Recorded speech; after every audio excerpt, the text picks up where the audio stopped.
Okay, kambing kabayan, goat production ang ating pong pagsesentruhan sa ating palatuntunang ating alamin. Napadako po tayo sa Barangay San Juan, dito po sa bayan po ng Alaminos, sa lalawigan po ng Laguna. At kapiling po natin dito ang isa po sa mga kaibigan po nating racer. Alika rito si Art Almeda, kabayan.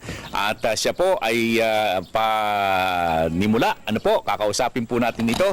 Pwede nating isali ito sa Ginoong Eumorpho bodybuilding competition. Sa laki. Tama-tama pala ang pagkakalagay sa kanya ng kanyang pamilya sa bower, sapagkat ang bower ay mga higanting mga alagang kambing. Okay. Ano ang masasabi mo rito sa ganitong klase ng kambing?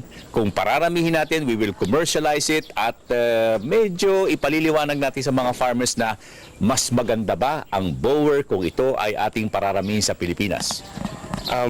Maganda pong paramihin ng bower sa Pilipinas dahil po palalakihin niya yung sukat ng mga native po natin. Okay.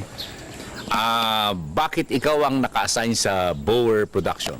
Ako po yung naka-assign kasi po Dahil higanti ka.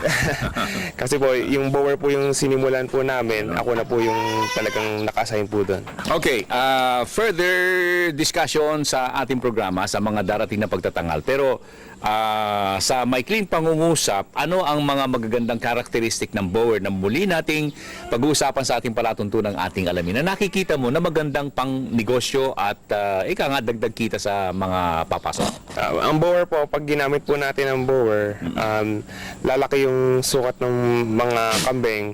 Tapos mas madali po natin maibebenta ang kambing kasi mas mabigat sila sa mas batang age. Ilan ang anak niya pagka nagkikid na kayo? Mga dalawa, tatlo ang inaanak. Dalawa, tatlo. Initially, gaano ang timbang na ibinibigay nila kapag ito'y medyo mga 1 o 2 linggo na? Pag 1-2 linggo, nasa ano na ho yan, 6 to 7 kilos, ganun po. Malaki na talaga. Malaki na po. Yung kanyang meat configuration niya sa katawan, malaman na rin?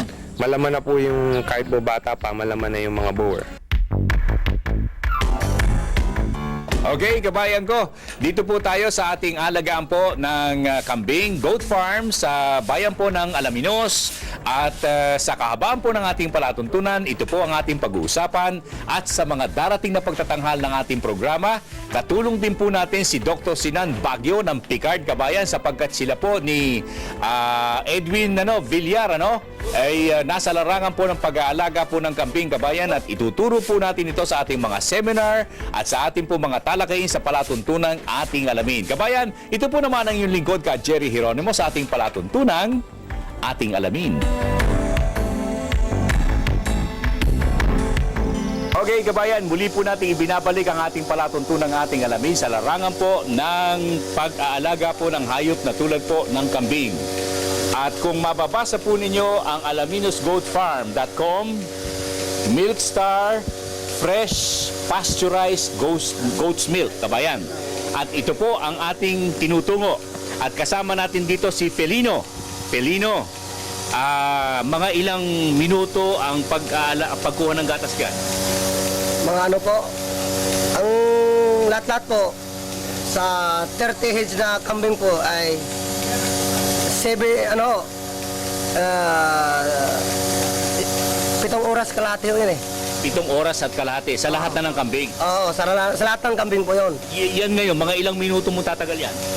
Ito po, siguro naman ito, yung mga... May 10 minutos ba? Wala naman. Wala pa. Ano pangalan ng ating kasamang bower ko? Bower ko. Yung kasama nating Barako. At kasama nating kaibigan? Edmundo po. Ha? Edmundo po. Esmundo. Sabay ba kayo naglagay ng ng extractor?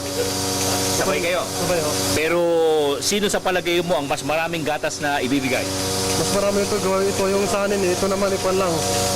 Lahi po ito, may lahi po ang low. Hindi, ibig sabihin, hindi ba nakikita yan sa laki ng kanyang kinalalagyang ng gatas? Nakakita po. Yan. Alam mo kasi po ito ang sanin po ang talagang malaki yung gatas, marami. Oo. Marami yung gatas niyan. Yung isa, ano na lahin to? Ang Anglo, may lahi po ng Anglo Nubian. May halong Anglo Nubian, pero ginagatasan pa rin. Kabayan, narito po tayo sa gatasampo ng mga alagang kambing na kagaya po ng sa anin. Meron din silang Anglo-Nubian kabayan at ito po ay isa sa mga magandang negosyo para po sa ating po mga kababayang mayroong puhunan o walang puhunan. Basta't kambing ang pinagtuunan ng pansin kabayan, may pag-asa itong ating bayan. Sabi nga po nila, napakaraming oportunidad dito sa Pilipinas. Tayo lamang po kabayan ang hindi nakatutuklas ng bigay ng may kapal na tanging likas. Di ba? Okay, kabayan, huwag po kayong lalayo sapagkat ito po ay ilan sa mga paksayang pag-uusapan sa ating palatuntunang ating alamin. Ito po naman ang inyong lingkod ka Jerry Geronimo sa ating palatuntunan, ating alamin.